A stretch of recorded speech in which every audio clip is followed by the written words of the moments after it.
Aileen M should not preside over the Trump trial. Democracy defenders and advocates for the rule of law were elated when the indictment of former President Donald Trump was unsealed, revealing a damning array of evidence that should finally vindicate the principle that the law applies to presidents and ex-presidents just as it does to all other Americans. Elation was tempered, however, when Judge Aileen M.'s name appeared on court documents.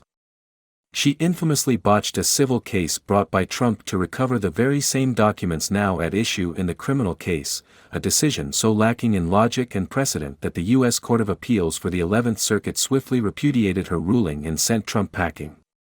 The 11th Circuit's ruling was particularly dismissive in reversing canon. The law is clear.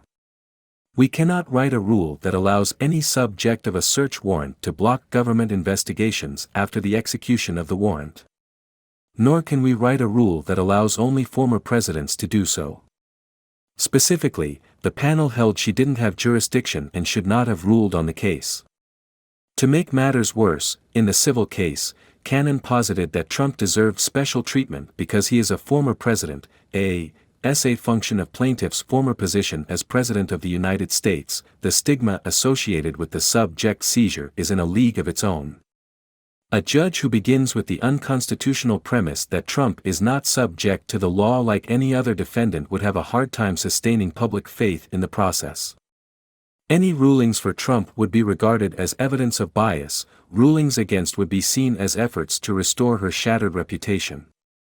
Because canon seemed to be leaning over backward and/or operating untethered to basic criminal procedure, some lawyers have questioned if she should recuse herself under the U.S. Code that requires a judge to disqualify himself in any proceeding in which his impartiality might reasonably be questioned. Legal scholars have pointed to precedent for recusal if facts connected to the judge's actions in the case would cause an objective observer to doubt the fairness of the proceedings, as Norman L. Eisen, Richard W. Painter and Fred Wertheimer wrote in Slate.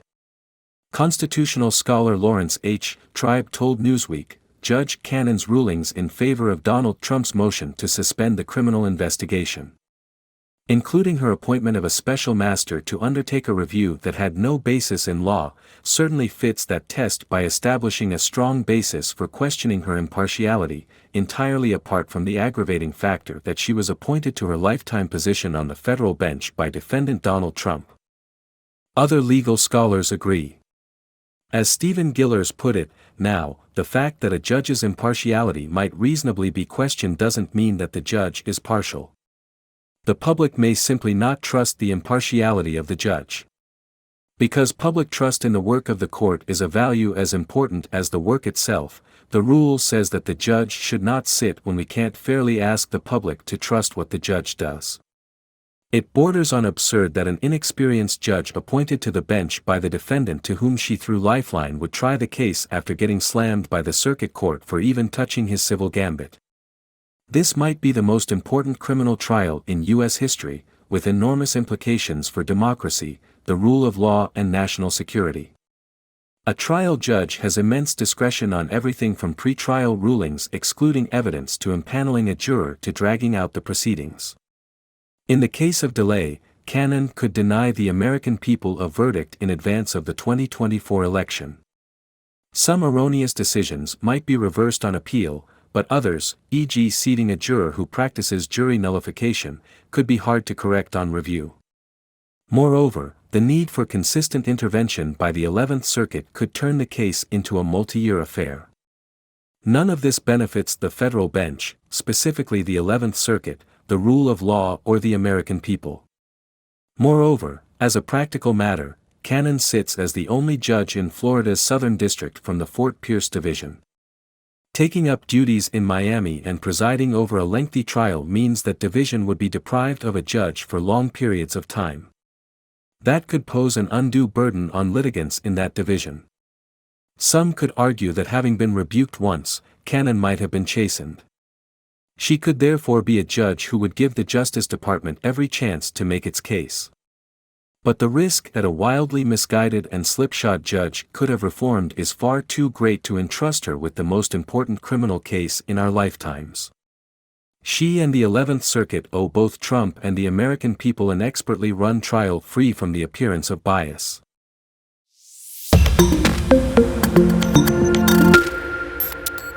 Aileen M should not preside over the Trump trial. Democracy defenders and advocates for the rule of law were elated when the indictment of former President Donald Trump was unsealed, revealing a damning array of evidence that should finally vindicate the principle that the law applies to presidents and ex-presidents just as it does to all other Americans. Elation was tempered, however, when Judge Aileen M.'s name appeared on court documents.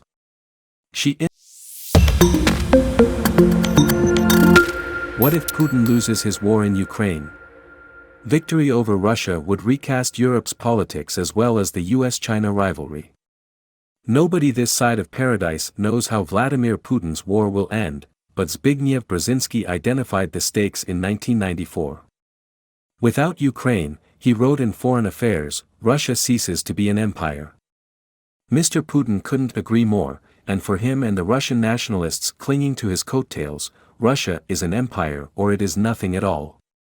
A Ukrainian victory, which we can describe as an end to the conflict that leaves Ukraine with all or most of its original territory, independent of Moscow and aligned with the West, would be a geopolitical earthquake. The Russia that Europe has known and feared since the 18th century, an immense and looming presence relentlessly bent on expanding westward, will be gone. The consequences would reshape the politics of Europe and the Middle East and define a new era in US-China competition. Many in the West hoped that the fall of the Soviet Union would have ended the threat of Russian imperialism, but Mr. Putin's regime was bent on defying the odds. After all, Tsarist Russia collapsed in World War I and the Communists had to sign the punitive Treaty of Brest-Litovsk with Imperial Germany, giving up swathes of land and acknowledging the independence of former imperial territories, including Ukraine. Taking advantage of Western divisions and weakness, Lenin reassembled almost the entire empire of Nicholas II, and Stalin seized still more territory to make Moscow a global superpower. Mr. Putin wants to follow in those footsteps, but he doesn't covet only Ukrainian territory. He wants Ukraine's DNA. Russia faces one of the greatest demographic challenges of any country in the world. After peaking in 1992, the population of the Russian Federation declined by roughly 5 million through 2021.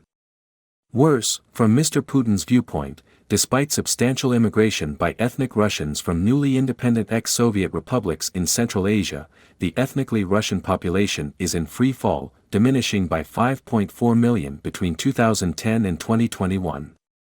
During those years the percentage of the Federation's population that was ethnically Russian fell to 72% from 78%.